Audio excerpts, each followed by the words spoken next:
What's up, guys? It's another week, meaning another episode of Modern Meta Breakdown. And I'm sure everybody out there is talking about Jace and talking about Bloodbraid Elf and wondering what decks should be using them, how they work in the format. They have been legal on Magic Online, so a lot of people have been testing them out. I do not have either of those cards on Magic Online.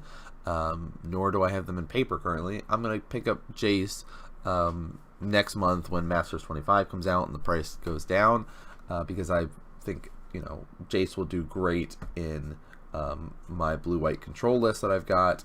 I think I can also see some good play in the Kiki Moon deck that I play from time to time, but I really want to play Jace in my blue-white control.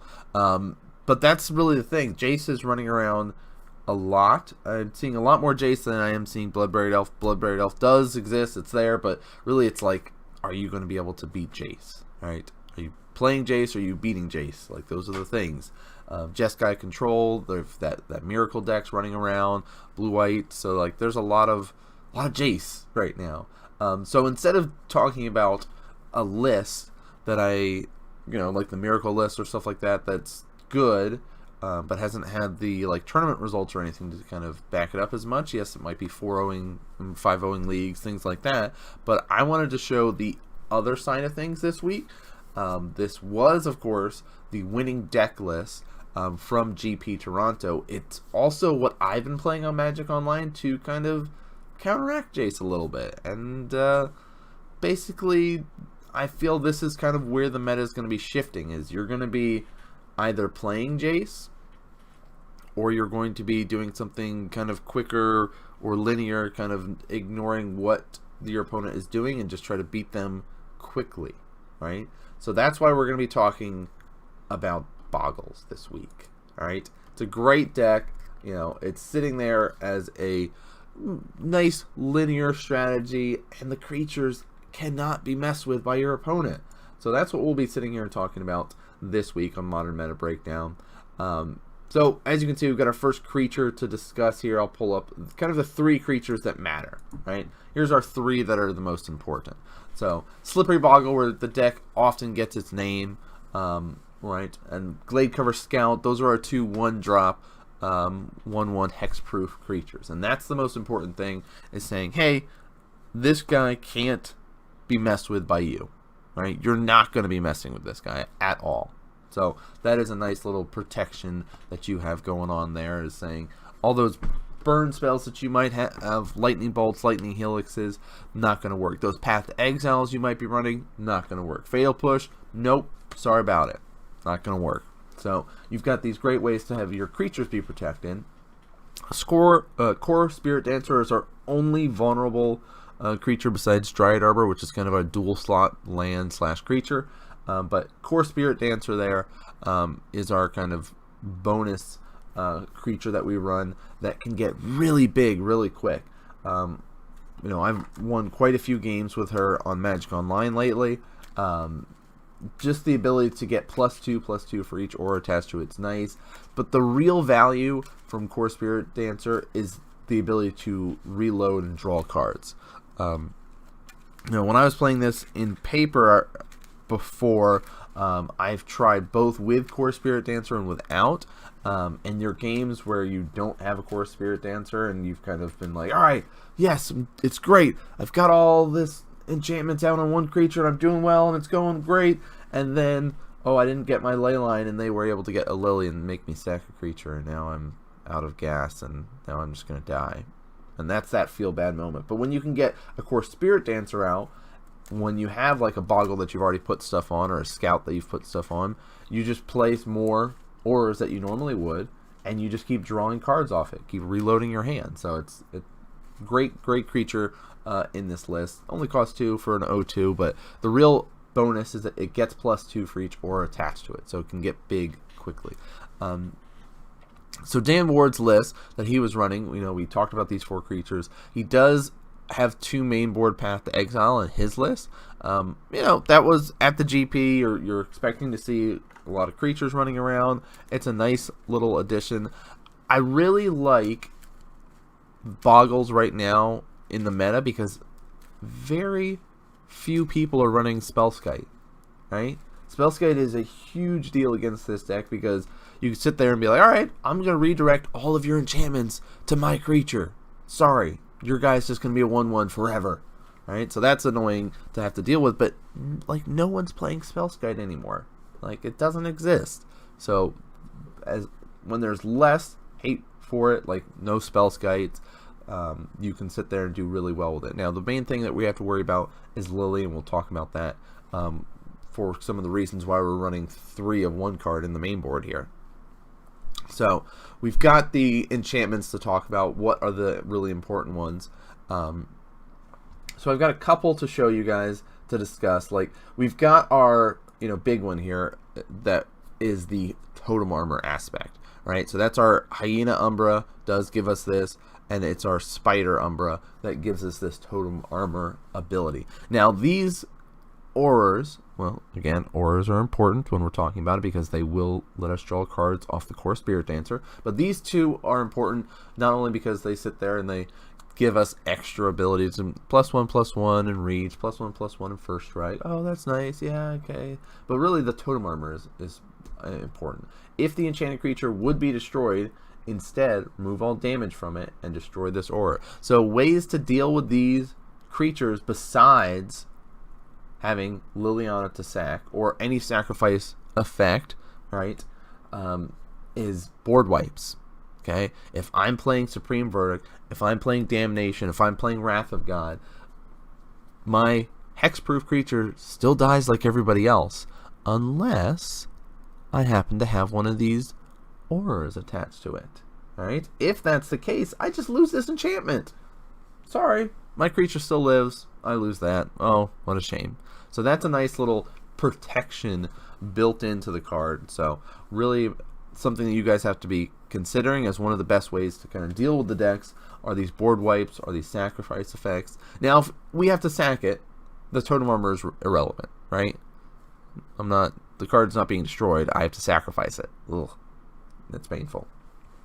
So we've got those two Umbras to kind of discuss there, really important to the deck. And you can see that the Spider Umbra does have 4 in Dan's list. Hyena only has 3. I like that working of it because there's a lot more ways to get first strike in the deck.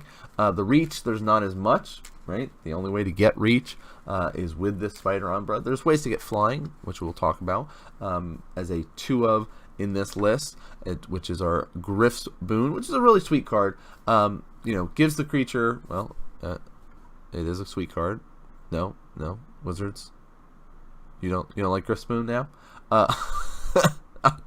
So Griff's Boon gives the creature +1/+0 and flying. You could pay 4 mana or return it from your graveyard to attach it to target creature.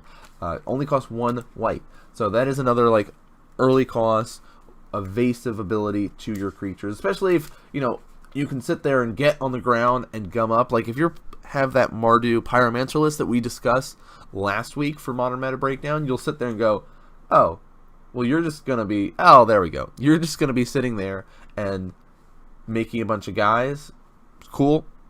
I'll be able to fly over them. Otherwise, if you didn't have the ability to trample through them, to fly over them, you're just going to sit there and get chump blocked day after day after day, and they'll just say, well, I've got too many guys and I'm going wide and just going to pick you apart. The Boggle strategy is a Pierce strategy, right? That's the reason why it is so powerful, because it's just this all-in one creature. One of the people that play at our shop likes to call it Build-A-Bear strategy. You just build this guy up, right? So Griff's Boon is a nice addition I like 2 of. I'm very quick to sideboard this guy out.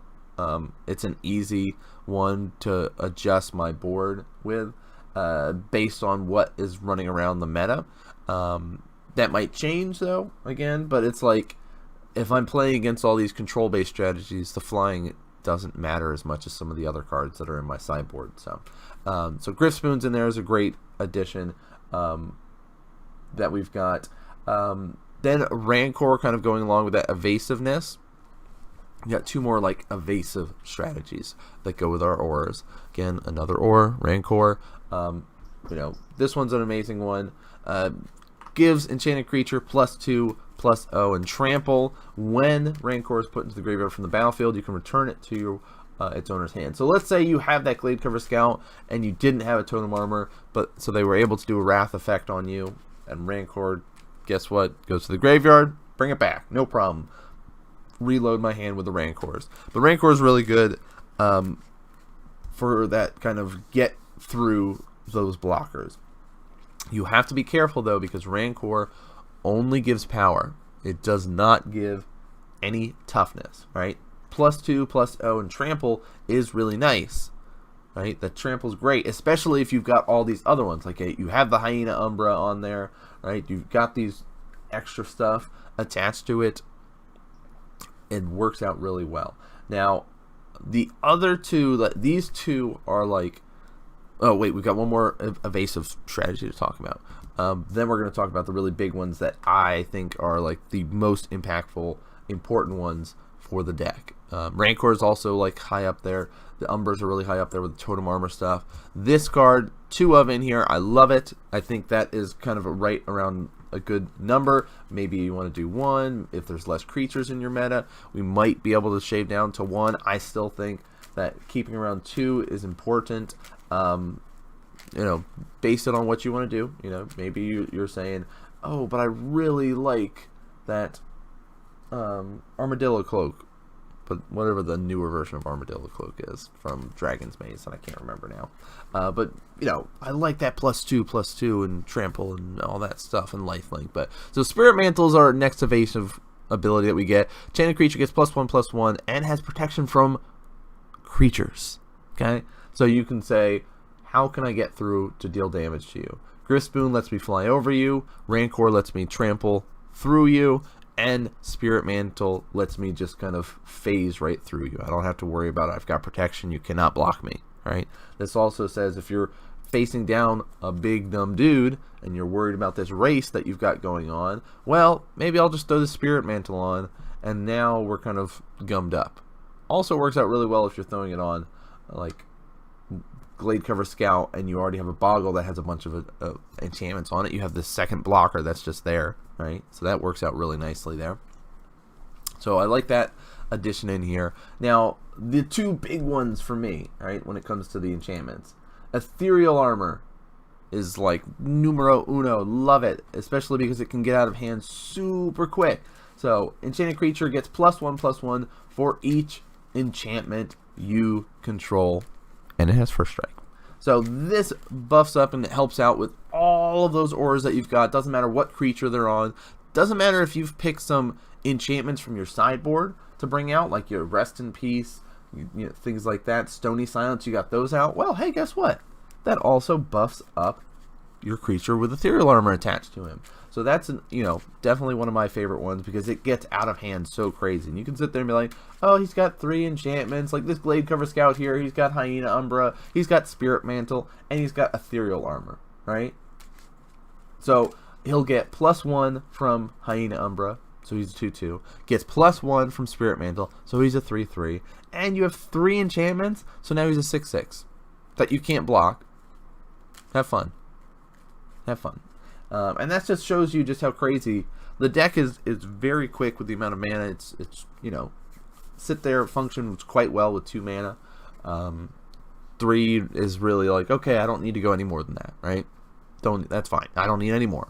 So the other like MVP and one of the big reasons to run Bogles if you're playing it is Daybreak Coronet. Now this does have an extra requirement other than just the 2 white it costs to play it, right? You have to attach it to a creature that has another aura attached to it. So if our Glade Cover Scout doesn't have Hyena Umbra, or Spirit Mantle, or Ethereal Armor, right? If it doesn't have Rancor on there, if it doesn't have that Spider Umbra, if it doesn't have another aura, you cannot put Daybreak Coronet on that creature. Also, if I was to destroy that lone aura, guess what? We lose our Daybreak. Sorry, doesn't hang out. Enchanted creature gets +3/+3, first strike, vigilance, lifelink. So that's that. Hey, I'm not only going to be able to attack you, but now I can block you. Right? The vigilance is surprisingly relevant in a lot of games where you can sit there and say, I can threaten you, but you can't threaten me now. Right? It's just another bonus addition besides having like Spirit Mantle and evasive stuff. You just get to sit there and say, now my guy's super big, right? +3. We had originally had to put a bunch of auras on this creature to give him +3. Now he just gets +3 from 1. Seems great. So I really like Daybreak in the list. I think every list that is running Bogles needs to have 4 of. It's the way to go, right? Easy, simple, makes a lot of sense. Now, this is an interesting one. I've personally been more of a fan of running 2, but I guess at the GP and the level and how everything was going with Lantern Control potentially, and also with more Lilies could be running around, this is kind of a fluctuation. How many do you want to run? 2, 3, whatever. I think that's the right number to be going about. You should not need all 4 unless very specific matchups kind of thing. Right? I think 3 is the right path to go between 2 and 3. So Leyline, you have hexproof now. Congrats. And if this is in your opening hand, you begin the game with it on the battlefield. So Liliana of the Veil, one of the banes of this deck, says target player sacrifice a creature, or target opponent. I can't remember the exact wording because I don't have the lilies right here in front of me. They're downstairs. So whatever it is, the targeted part is what matters. If you cannot be targeted by spells or abilities, you don't have to worry about sacking a creature. If your opponent's trying to disrupt your hand before you can get going with some crazy enchantments, they can't. Right? So it's extra protection. If you're playing against those Jeskai lists, which there's a lot of, that are trying to go, well, these burn spells that would normally go against creatures now have to go towards your face. But now that you have hexproof, these burn spells are completely useless. They're not going to do anything. So I like this. I think it's the right way to go. If you're going to be running Bogles in the current meta that is developing, you need to have ley lines in your main deck. It's kind of the way to play Bogles now. Now, 19 lands is the correct way to go about it. Sadly, I have 0 Horizon Canopies. I meant to pick some up when they were reprinted and got cheaper.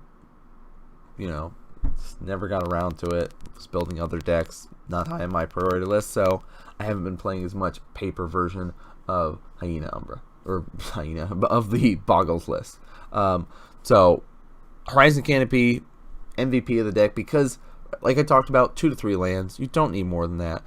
Horizon lets you be able to tap for the colors that you would like, the green or the white. You lose a life every time you do that. But if you start flooding out, or you need that extra stuff later on, I just need 1 enchantment. Doesn't matter what it is. Just 1 extra point of damage, and I can win. You can pay that 1 mana and sack this Horizon Canopy to draw a card. So it has that value later on, right? It lets you to be able to stick out the game a little bit longer. The other one, single forest, single plains in here. 4 Razorverge Thicket. This is the green-white fast land. Makes sense. 4 Temple Gardens in here. And then we just have 5 fetch lands. You do what you want with your, I guess, verdant people put in. You could put any other green fetchable. But 4 Windswept makes the most sense, just in case you need to find that one basic for some reason. You're playing against one of the Blood Moon lists. Just, you know, better safe than sorry kind of thing. Which is one of the other Ponza stuff running around with that darn Blood Braid Elf. But yeah, anyway, the list, 19 lands, super quick, super in your face kind of thing. So again, sideboard, extra Path to Exiles in here. Aethersworn Canoness, which is each player has who has cast a non-artifact spell this turn can't cast additional non-artifact spells.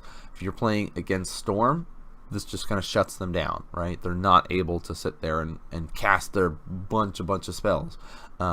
Rest in Peace. We know there are graveyard-based strategies that are running around, right? Dredge-style strategies. Even the Hollow one, like the main creature that it's going to be killing you with is Hollow one, right? But it does have that staying power, since they can bring their vampire spirits back from the graveyard every time they play a land. Spirit Link is sweet. Okay, enchanted creature, target creature, normal stuff that you expect. Whenever an enchanted creature deals damage, you gain that much life. It's like an additional lifelink, right? So if I have Daybreak Coronet on a creature, I'm going to gain the life off the Daybreak Coronet based on dealing the damage, because it, how much damage I deal, I'll gain life based on the life link. But Spirit Link is kind of a bonus, right? I gain extra life. So that's a really nice one to have in there. Stony Silence, I don't know if you need 3. I think that was more of a meta call based on when Lantern Control is running around. Stony Silence works out nicely against Tron too, though. So you could try to do something like that if you want, but you go really quick that you might not have to worry as much about Tron. I'd say you can be fine with 2. Leave yourself open for another slot. Seal of Primordium, big fan of. Not only can it be something that sits around so you can destroy an artifact or enchantment later on, so like maybe that Blood Moon or something that's causing you issues, right? Maybe that Chalice of the Void that's causing you issues, right? Those just kind of hate on this deck a lot. If they can get out early enough, like those prison-based decks do a lot to shut Bogles down. But if you're not facing those, you're in a good spot. But the Seal also helps add to our enchantment cost for Ethereal Armor, right? It stays around, so that's really good. Gak Teague is in here. This is also our anti-Tron card, if you will, green and white. Non-creature spells can convert a mana cost 4 or greater, can't be played. Non-creature spells with X in their mana cost can't be played. That is also something to bring in against Jace, which costs 4. So if you're playing against a blue-white list, I recommend bringing in this guy as well, because they could be opting to play something like Cryptic Command. They could be opting to play their board wipes like Supreme Verdicts, like Wrath of Gods. Those cost 4 or more. They can't play those anymore. You can also be seeing them get rid of their Empty the Warrens, things like that. So it's definitely a good sideboard card to be adding into your list. And then the Dromoka's Command here. So just a nice utility card, right? You get to choose 2 because it's a command. Prevent all damage. Target instant or sorcery spell would deal this turn. Target player sacks an enchantment. Again, hey, buy Blood Moon. Put a +1 counter on target creature. Target creature you control fights target creature you don't control. So the fight mechanic is sweet. Not something people often think about, but all of these modes are quite relevant with this style of deck. So I'm a fan of it. I like it. Like you'd expect, like if you're facing down those creature-based strategies, Path to Exile comes in handy. The Spirit Link, if you need some extra life against like a burn deck or another aggressive deck, works out really well. We talked about how Gak Teague will be useful. As you might expect, Stony Silence, Tron, Affinity, Lantern Control, those stuff. Not going to be seeing much of Lantern Control in the coming days with the ban and stuff like that, but that's alright. Maybe there'll be a couple people that are hardcore and say, yes, this is still what I want to do. Seal, we talked about. Rest in Peace, graveyard-based strategies. Could pull extra duty against a control-based deck with their flashbacks and stuff like that, but it's really, if you're playing against maybe Goryo's Vengeance, something like that, you're playing against Dredge, you're playing against these other decks, that's really useful, right? And Canoness, it's basically just our way of saying, no, you cannot storm off, right? So we know why they're running it. Again, best way to beat this deck is if you're having sacrifice effects, if you're able to board wipe, get that stuff out there, because it is low on creature counts, low on lands. 13 creatures, 19 lands. This deck will have to mulligan, okay? So you can take advantage of them having to mulligan down. That is a possibility. But it is a really good strategy going forward in our new meta, as you will, because there's not going to be as many of these sort of strategies running around, right? It's going to be more of a, I'm going to play Jace because Jace is the best planeswalker. Why would I not play Jace? And if you guys have been checking out Twitter and checking out stuff, I'm sure you guys have seen all the floods from people going, yeah, Jace is the best. It's basically like, who's got Jace out right now? So this is a great strategy that not a lot of people can interact with it, right? And it's very all in though, so it's like kind of one guy, make him really big, kill you. Very straightforward, linear strategy. If this is the style of deck that you like, I really recommend you sleeving this up. It's a lot of fun to play, especially since there's not many spell skites running around. Now that might change. I don't see it as right now with the meta. Like, it doesn't make much sense to be running a lot of spell skites.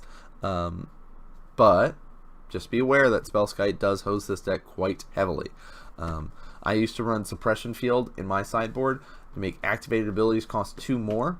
I think that is a good addition going forward as well to help deal with Jace, because that means those Planeswalkers abilities cost 2 more. So when you sit there and be, alright, turn 4, I'm going to land Jace, and I'm going to try to do something.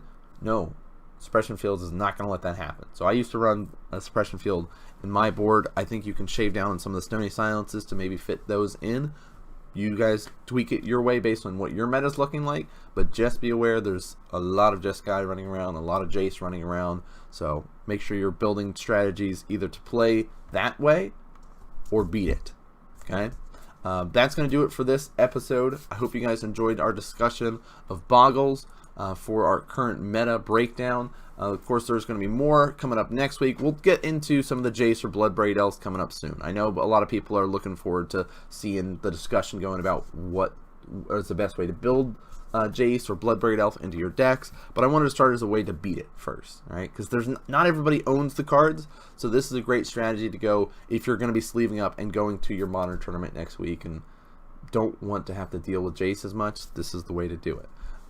So if you guys like the video, please follow, subscribe, all that kind of good stuff. You can check out our weekly coverage that we do at Modern Magic Mondays. That's, of course, on Twitch and YouTube. All the VODs get chopped up and put up there. I myself am the Real Nan Man. You can check me out on Twitter, YouTube, Facebook, not Facebook, all the other social media stuff, right? I don't do the Facebook stuff. But if there's a specific deck that you'd like to talk about or want me to talk about, let me know. Leave a comment below. Let me know what way you might want to start to adjust your sideboard. What are you building with Bloodbraid Elf, with Jace? How are you trying to beat those cards? Let me know. I love the discussion that we get to have in the comments, guys. So that's going to do it for us here tonight, guys. Thanks so much for tuning in, and I'll see you guys next game.